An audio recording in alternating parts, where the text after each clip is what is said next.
If our government are focusing on stopping people going into hospitals, where are you going to put these people?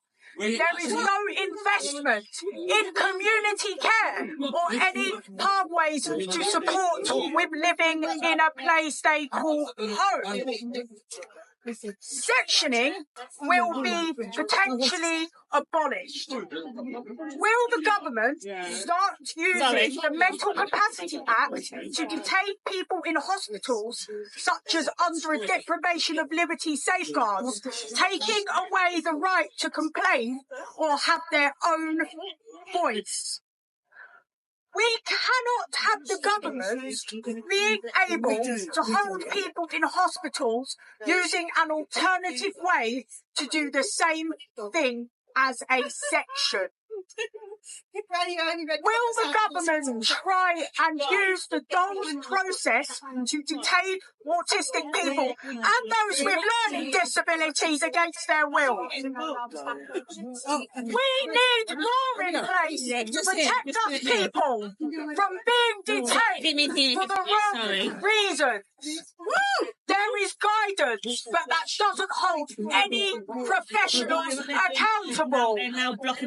Investment is required to make a purposeful change to champion and adhere to human rights and what many take for granted: choice. Taking of care away from people is deeply damaging. An example from my personal experience. Last year, my 24-hour one-to-one support from my previous provider, Arundel Care, broke down.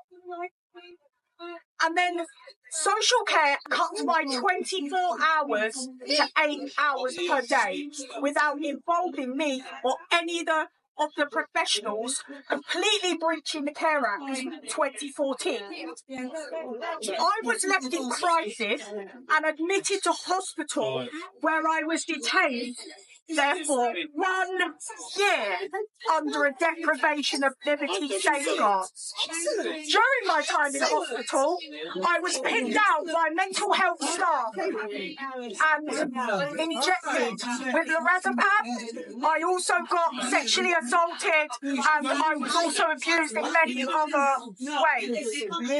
One thing needs to happen now is education needs to be made in the care system with landlords, as discrimination exists. Landlords do not want to take on people and housing people with learning disabilities, and it's unacceptable.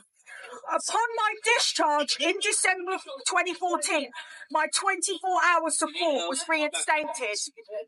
But it's been increased now to 2-to-1 support as a result of the trauma I experienced.